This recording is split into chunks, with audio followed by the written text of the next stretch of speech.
Welcome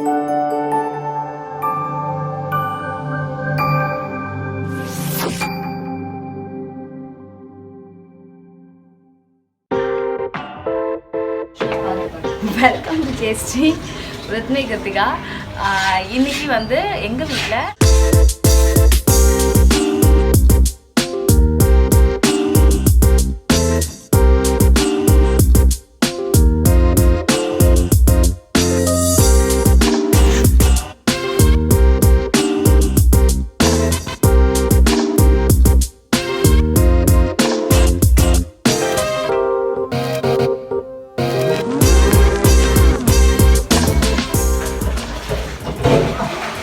welcome to Tastee with me Kritika. இன்னைக்கு வந்து எங்கள் வீட்டில் சிக்கன் பிரியாணி அதை தான் ஷூட் பண்ணி போட போகிறேன். ஸோ குவாரண்டைன் டைமில் என்ன பண்ணுறது தெரியல அப்படின்னு போஸ்ட் போட்டுருந்தேன். அப்போ நீங்கள் குக் பண்ணுற வீடியோ போடுங்க அப்படின்னு ஒரு 2-3 பேர் கேட்டிருந்தாங்க. ப்ராப்பராக வீடியோக்காக குக் பண்ணி இன்றைக்கி போட முடியுமா அப்படின்னு கேட்டால் என்னால் முடியாது. ஏன்னா வந்து குழந்தைங்களாம் இருக்க விளையாடிக்கிட்டே இருக்காங்க, அதனால் எதுவும் பண்ண முடியாது. பட் நான் குக் பண்ணுறதை அப்படியே எடுத்து போடுறேன். ஒரு சென்னை ஸ்டைல் பிரியாணி அப்படி தான் பண்ண போகிறேன். ப்ராப்பராக ஆடியோ இருக்குமான்னு கேட்டிங்கன்னா எனக்கு தெரியல, வீடியோ எப்படி இருக்குன்னு தெரியல. ஏன்னா நான் ஃபஸ்ட் டைம் வந்து ஃபோனில் ஷூட் பண்ணுறேன். இவ்வளோ நாள் கேமராவில் தான் ஷூட் பண்ணியிருந்தேன், ஃபஸ்ட் டைம் ஃபோனில் ஷூட் பண்ணுறேன். ஸோ அவுட்புட் எப்படி இருக்கும்னு எனக்கு பெருசாக ஐடியா இல்லை. பிரியாணியோட அவுட்புட் செம்மையாக இருக்கும்னு மட்டும் கான்ஃபிடென்ட் இருக்குது. எப்படி பண்ண போகிறேன் அப்படின்னு பார்க்கலாம்.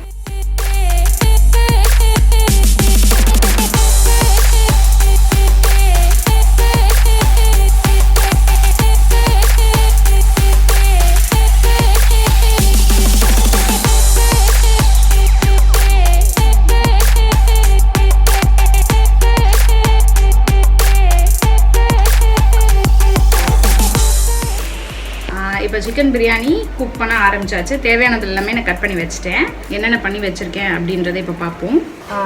5 அழகு அரிசி, ஒரு பெரிய வெங்காயமாக எவ்வளோ 5 வெங்காயம் இருந்தால் இருக்குன்னு நினைக்கிறேன், 5 to 6. ஓகே, இது வந்து 1 kg சிக்கன் இருக்குது.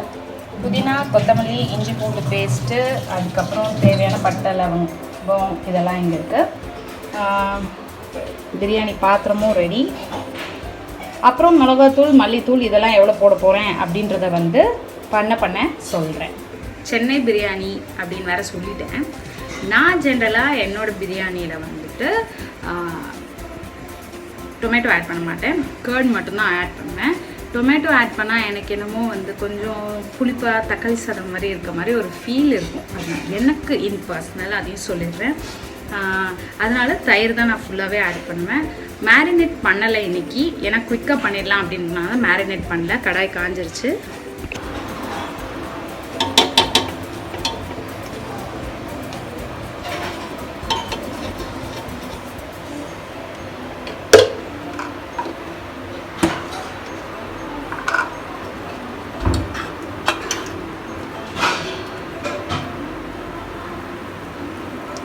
கொஞ்சம் எண்ணெய் நல்லா காயட்டும். ஏன்னா நான் 5 அழகு அரிசி போட்டிருக்கேன் அப்படின்னு சொன்னேன். அதனால் வெங்காயம் நல்லா வதங்கணும். அட் த சேம் டைம் கொஞ்சம் கன்சிஸ்டன்சி வந்து என்ன சொல்கிறது, ட்ரையாக இல்லாமல் இருக்கிறதுக்கு தான் இந்த ஆயிலு. ஸோ எண்ணெய் வந்து கொஞ்சம் ஜாஸ்தியாக இருக்க மாதிரி இருக்கும். ஆக்சுவலி ஜாஸ்தியாக இல்லை, என்னென்னா நான் வந்து என்னோடய பிரியாணி ஜென்ரலாக கொஞ்சம் ட்ரை ஆகிட மாதிரி இருக்கும் எண்ணெய் கம்மியாக ஆட் பண்ணேன் அப்படின்னா. அந்த எண்ணெய் கொஞ்சம் அதிகமாக ஆட் பண்ணால் என்ன இதுனா அடி பிடிக்காது.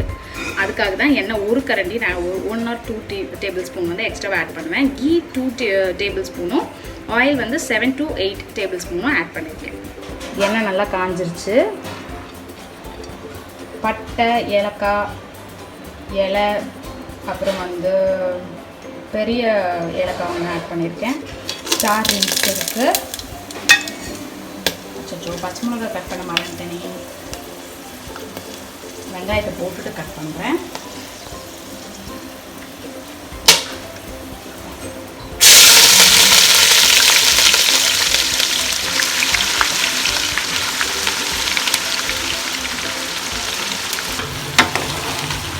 வெங்காயம் வந்து நல்லா ப்ரௌன் ஆகணும் எனக்கு, அதனால் வந்து கொஞ்சம் நேரம் எடுக்கும். ரொம்ப தீயும் விடாமல் ஒரு மாதிரி கேரமலைஸ்ட் ஆகும்போதே சில பேர் வந்து பண்ணிவிடுவாங்க. பட் இன்னும் கொஞ்சம் அந்த கேரமலைஸ்லேருந்து அடுத்த ஸ்டேஜில் வந்து ஸ்டாப் பண்ணால் நல்லாயிருக்கும். ஸோ ஒரு 10 க்ரீன் சில்லி ஆட் பண்ணிக்கிறேன்.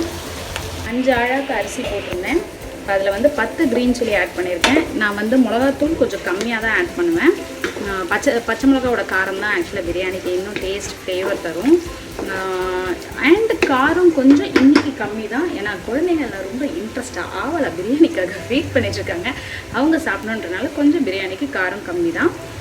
ஆனால் சாப்பிட்ற மாதிரி, அதாவது ரொம்ப காரசாரமாக நான் சாப்பிட்ற மாதிரி இல்லாமல் ஒரு மீடியம் ரேஞ்ச் காரத்தோட ஒரு பிரியாணி இன்றைக்கி ரெடியாக போகுது.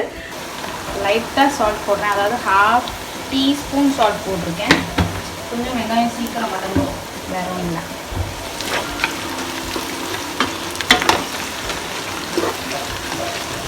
வெங்காயம் நல்லா வதங்கிடுச்சு. இப்போ வந்து ஒரு 1.5 டேபிள் ஸ்பூன் இஞ்சி பூண்டு பேஸ்ட் ஆட் பண்ணிக்கலாம். எண்ணெய் கொஞ்சம் அதிகமாக இருக்கிறனால தான் இந்த ஸ்டேஜில் அடிப்பிடிக்காமல் நம்மளால் வந்து வதக்க முடியுது.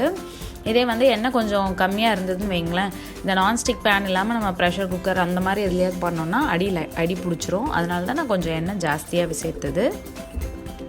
இப்போ வந்து சிக்கன் எல்லாத்தையும் ஆட் பண்ணிடுறேன். 1 kg சிக்கன் சொல்லியிருந்தேன்ல, அந்த 1 kg சிக்கனையும் ஆட் பண்ணிடலாம். லைட்டாக வந்து ஆனியனையும் சிக்கனையும் ஒரு மிக்ஸ் கொடுத்துட்டு இப்போ மஞ்சத்தூள் சேர்த்துக்கலாம். ஒரு 1 டீஸ்பூன் ஒரு 1 டீஸ்பூன் ஆர் 2 டீஸ்பூன் மஞ்சத்தூள் சேர்த்துப்போம்.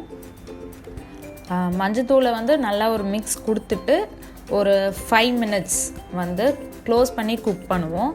சிக்கனே தானாக தண்ணி விடும்.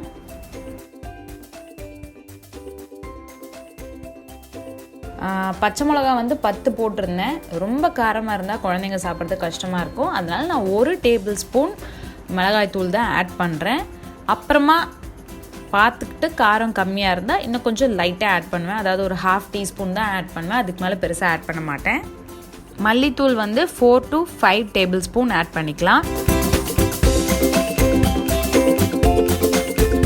கரம் மசாலா வந்து 1.5 டேபிள் ஸ்பூன். பிரியாணி மசாலா ஒரு 1 to 2 டேபிள் ஸ்பூன் ஆட் பண்ணுறேன். எப்போதுமே நான் வந்து 4 அழகு அரிசிக்கு தான் பிரியாணி பண்ணுவேன். இன்றைக்கி வந்து நான் 5 அழகுக்கு, அதாவது 1 kg ரைஸ் எடுத்து பிரியாணி பண்ணுறனால கொஞ்சம் இந்த மசாலா கூட குறைச்சல் அப்பப்போ நான் ஆட் பண்ணிக்கிற மாதிரி வரும். ஏன்னா 4 அழகுக்கு ரெகுலராக பண்ணி பழகிட்டு 5 அழகுக்கு பண்ணும்போது கொஞ்சம் கஷ்டமாக தான் இருக்கும். அப்போ இப்படி அட்ஜஸ்ட் பண்ணிக்கோங்க. சால்ட் வந்து தேவையான அளவு சேர்த்துட்டு நல்லா ஒரு மிக்ஸ் பண்ணிடலாம். ஒரு 5 மினிட்ஸ் வேக விடுவோம். சிக்கன் வந்து நல்லா மசாலா கூட குக் ஆகணும். அதனால் அதுவே வந்து கொஞ்சம் தண்ணி விட்டு நல்லா குக் ஆகணும். அது வரைக்கும் குக் பண்ணுவோம் ஒரு 5 மினிட்ஸ். இந்த ஸ்டேஜில் தயிர் ஆட் பண்ணிடலாம். நான் கெட்டியாக தயிர் வச்சுருக்கேன். ஒரு 5 to 6 டேபிள் ஸ்பூன் தயிர் ஆட் பண்ணலாம். தயிர் எவ்வளோ ஆட் பண்ணுறோமோ, அதாவது ரொம்ப அதிகமாகவும் ஆட் பண்ண வேண்டாம். தயிர் எதுக்கு ஆட் பண்ணுறோன்னா, சிக்கன் வந்து நல்லா டெண்டரைஸ் ஆகும், ரொம்ப நல்லா சாஃப்டாக ஆகும். அது கூடவே ஒரு கையளவு புதினா, அப்புறம் கொத்தமல்லி அதையும் சேர்த்துருவோம். என்னோடய பிரியாணியில் வந்து இந்த கொத்தமல்லி புதினா வந்து கொஞ்சம் ஜாஸ்தியாக தான் இருக்கும். எனக்கு எங்கள் வீட்டில் இருக்கவங்க எல்லாருக்குமே அந்த ஃப்ளேவர் கொஞ்சம் பிடிக்குன்றனால கொஞ்சம் அதிகமாக புதினா அப்படி ஆட் பண்ணியிருப்பேன்.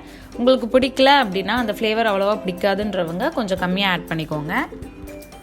இப்போ வந்து கரெக்டாக நான் ஒரு 6 to 7 மினிட்ஸ் குக் பண்ண விட்டுருப்பேன்.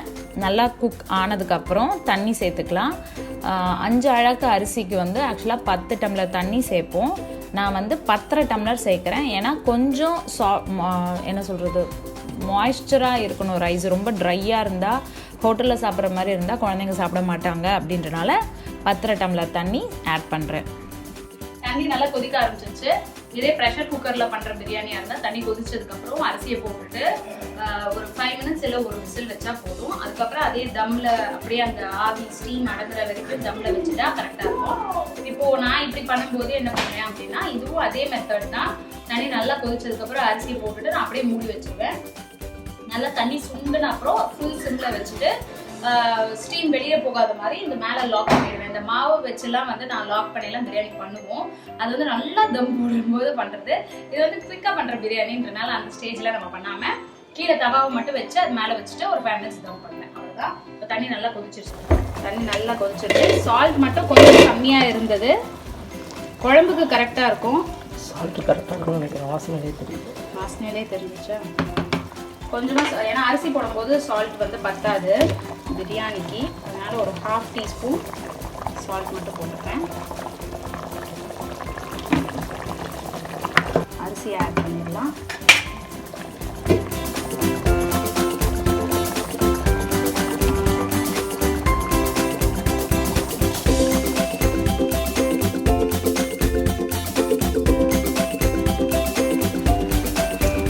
ரொம்ப கிண்ட வேண்டாம், ஃபஸ்ட்டே நல்லா கிளறிடுங்க. அப்புறமா கிளறினா அரிசி உடஞ்சிரும். இந்த ஸ்டேஜில் நெய் பிடிக்கும் அப்படின்றவங்க மேலே நெய் போட்டுக்கலாம். சிம்மில் வச்சுருங்க. இப்போ ஏற்றிட்டேன். பச்சை மிளகா போட்டிருக்கனால ஃபஸ்ட்டு காரம் இல்லாத மாதிரி தான் இருக்கும். பிரியாணி செஞ்சு முடிச்சுட்டு சாப்பிடும்போது தான் தெரியும் அந்த காரம். அது வந்து அருண் இப்போ எப்படி இருக்குன்னு சொல்லுவாங்க சாப்பிடும்போது. இது வந்து தம்னே சொல்ல முடியாது, அந்த அளவுக்குலாம் நான் தம் போட மாட்டேன். இந்த தண்ணியிலே வேக விடுறேன், அவ்வளோதான். க்ளோஸ் பண்ணிட்டேன். பண்ணிவிட்டு ஃபுல் சிம்மில் வச்சுட்டேன். ஸ்டீம் வெளில போகாமல் தடுத்துட்டு மேலே ப்ரெஷர் கொடுத்துட்டேன். ஈஸியாக பிரியாணி நல்லா ரெடி ஆகிடும். எனக்கு என்னென்னா கொஞ்சம் சாஃப்டாக இருக்கணும், ரைஸு சிக்கன் கொஞ்சம் சாஃப்டாக இருக்கணும். அவள் தான் வந்து எங்கள் வீட்டில் குழந்தைங்க சாப்பிடுவாங்க, அதனால தான் நான் அந்த மாதிரி பண்ணுறேன். தண்ணி நல்லா சுண்டிடுச்சு. இரும்பு தவா ஹீட் ஆனதுக்கப்புறம் அந்த ஹீட் வந்து அப்படியே ட்ரான்ஸ்ஃபர் ஆகும் பவுலுக்கு. ஸோ அப்போது பிரியாணி நல்லா ரைஸ் நல்லா வந்து டெண்டரைஸாக குக் ஆகிடும்.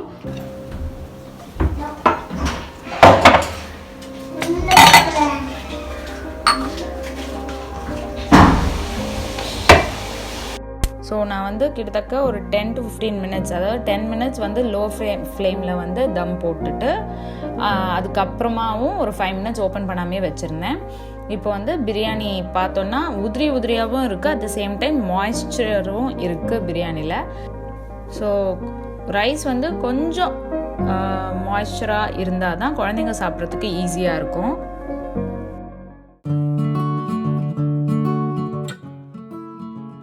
ஓகே, பிரியாணி ரெடி ஆகிடுச்சு. பிரியாணி கூட சிக்கன் 65 பண்ணியிருந்தேன். அதுக்கப்புறம் என் தங்கச்சி வந்து ஒரு சிக்கன் கிரேவி பண்ணி எடுத்துகிட்டு வந்திருந்தா. அது பேர் என்ன, செட்டிநாடு சிக்கன் கிரேவி எடுத்துகிட்டு வந்திருந்தாங்க. எல்லோரும் ஒன்றா உட்காந்து சாப்பிட்றோம். வீட்டில் வந்து எல்லோரும் ஒன்றா உட்காந்து சாப்பிட்றதெல்லாம் சண்டேயில் கூட எங்கள் வீட்டில் ஜென்ரலாகவே நடக்காது. எல்லாருக்கும் ஒரு வேலை இருக்கும். இந்த குவாரண்டைன் இதுக்காவது அட்லீஸ்ட் ஹெல்ப்ஃபுல்லாக இருக்குன்னு எங்கள் அம்மா ரொம்ப ஹாப்பியாக இருந்தாங்க. ஸ்ரது எடுத்து சாப்பிட்டுதான். எல்லாரும் சாப்பிட்டு பிரியாணி எப்படி இருக்குன்னு அம்மா சொல்லுங்க. நாமதான் எல்லாரும் தான் சாப்பிடுறோம். எப்படி இருக்குன்னு சொல்லு லயா. ஸ்ரது பிரியாணி எப்படி இருந்துச்சு? நல்லா இருக்கு. பிரியாணி எப்படி இருக்கு ஸ்ரதா மேடம்? பிரியாணி எப்படி இருக்கு?